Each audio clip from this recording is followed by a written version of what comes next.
This Raw proved that you can't do a go-home show for two separate shows with a 2-week build for both of them. It makes this Sammy Hogan online narrative look even more stupid. Why on earth does this not feel like a bigger deal?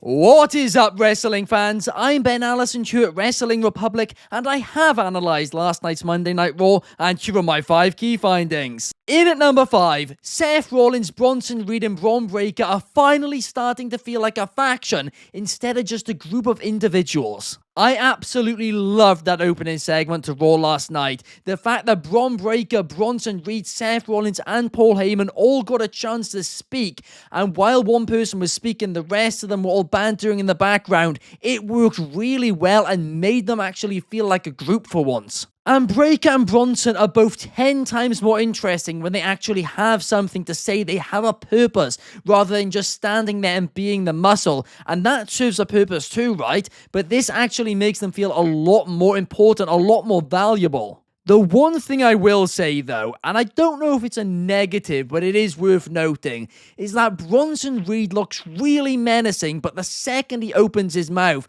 I mean, the dude sounds like the biggest babyface ever.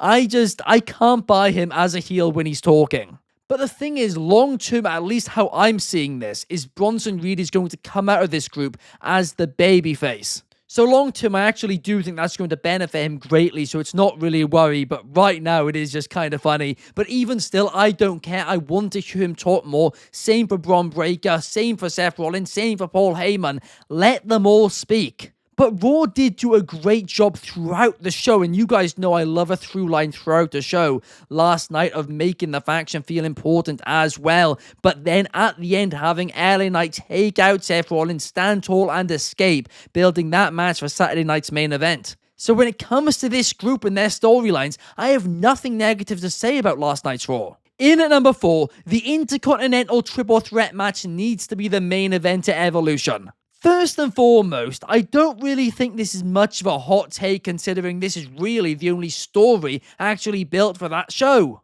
It is the only match on the card which actually feels ready for a pay-per-view or even a match as a whole. And honestly, I have been enjoying this program, especially the tensions between Bayley and Lyra. And one specific thing which I do want to touch upon here is how Lyra has been able to hold her own. Now, last night admittedly wasn't the best night for her on the mic, but even still, not that many people can stand next to Becky Lynch and Bayley and feel as important as they do. And right now, Lyra is. And truthfully, Lyra Valkyria is somebody who has really impressed me on the main roster, because back when she was in NXT, I knew she had a lot of talent, a lot of potential, but I wasn't entirely sure if she was actually going to reach those heights. I kind of feared she was going to be another Tegan Nox, another Dakota Kai, who are great, but don't really get the showings which they deserve. But Lyra, every single opportunity she's had, she's made the most out of it, and has elevated herself to the next level. In at number 3, is Sami Zayn really going to miss SummerSlam? Because WWE are saying he is out indefinitely, and if he misses SummerSlam as well as WrestleMania in the same year, that is just crazy to me. And it makes this Sammy Hogan online narrative look even more stupid. Did Hulk Hogan miss major events? No, he main evented all of them. Did he never win a world title? No, he practically was always holding world titles. And to be fair, I know it is only a few idiots online saying Sammy Hogan, but even still, those few idiots are genuinely bothering me. It's just so unfair to Sammy. And I do kind of wonder to myself, is this potentially a small factor in why he has been written off TV? Because I do still think he is going to be winning this year's Royal Rumble in Saudi Arabia. I reckon he will be going on to WrestleMania to face Seth Rollins for that World Heavyweight Championship. So maybe the plan is to just have him take a little bit of a back seat for a little while now, have fans start to feel a little bit sorry for him, and to have this Sammy Hogan narrative just end. But again, it just feels so unfair to him that this narrative even exists. But before we do go any further, if you guys could leave a like, subscribe, and a comment on this video, that would be massively appreciated. Thank you. In at number 2, how on earth did Rhea Ripley and Iyo Sky only get a promo package on the go-home show for a World Heavyweight Championship match? Iyo and Rhea are two of, if not the two biggest stars in women's wrestling right now, and they are fighting for the prize which is meant to be the tied biggest prize in women's wrestling.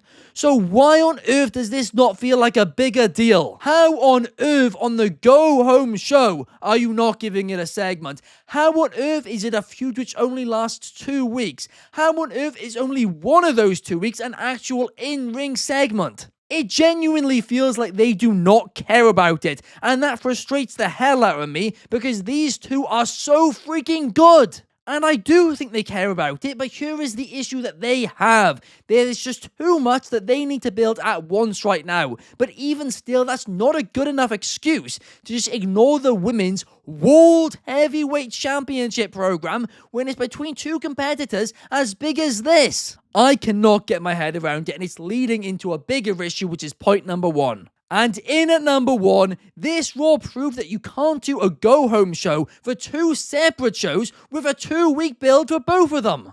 Because the worst part is, this Raw was actually really good in my opinion. I really enjoyed the show. But the issue is, it failed to do what it was meant to do, and that's be a go-home show for Saturday night's main event and Evolution. Why? Well, because it's impossible to build towards both of them in 2.5 hours. It did a half-decent job building for Saturday night's main event. I liked the LA Knight and Seth Rollins stuff at the end of the show, and I did like that Gunther and Goldberg short segment too. But again, both of those programs, especially Gunther and Goldberg, feel massively rushed and almost like an afterthought. As for Evolution, I previously said that the entire show felt like an afterthought. Well, guess what? I take that back, because this feels like an entire sabotage. This feels like an excuse to not have to do an Evolution 3, to not have to do another all-women show again in the future. It is an absolute joke and a disservice to this incredibly talented women's division. But at the end of the day, the people who I feel bad for really are the creative team, because this is mission impossible. Nobody in 5 hours of television can promote 2 events as big as this, build those events, build those programs. It is impossible. WWE are just trying to do too many events, way too many events right now, and it is hurting the product. And I know some people are trying to say that it isn't, it blatantly is. But that's enough about my thoughts on last night's episode of Raw. Let's get into the thoughts which you guys have submitted via our Instagram stories. Coach23 says the pros were Seth and Penta. Phenomenal main event, by the way. Cross, he got a massive pop in the commercial break, and it sucks that it was in the commercial break in America because it was a massive pop. But the cons were the soft build-up for Evolution 2. Exactly. The Soul Sessions official says giving the women's title on their brand a video package before a PLE shows how they view it. Listen, like I said, they had a lot to build. They were in a difficult position. But is that a good enough excuse for a women's world championship? Not really. DJ Denmon says a very odd feel heading into multiple PLEs. One of the first shows of the year that felt mid. I disagree personally on the second half of that because I did enjoy the show as a whole, like I said. But you're right, you can't really build for that many shows. I keep saying it, but it's true. B Davis 0517 says the PLEs need space. Agreed. Raw didn't even feel like a go-home show, but it was a great show though. I literally agree 100% with that. And last but certainly not least, we got Shard Talk Scraps, who says the cons were El Grande Americano stuff because it is stupid lol. I disagree on that. And you guys know me, for the longest time I was kind of hating on this El Grande Americano thing. I thought it was stupid. But at this point it kind of has grown on me. I am enjoying the Michael Cole and Corey Graves dynamic on commentary. It is just fun. It's very sports entertainment. It's very gimmicky. But it is fun, and I don't mind fun in my wrestling. And Ludwig Kaiser now being El Grande Americano is just gold. But that does bring us, guys, to the end of the episode. I hope you did enjoy it. If you did, please let me know in the comments down below, and I will see you guys in the next video. Have a fantastic Tuesday. Peace.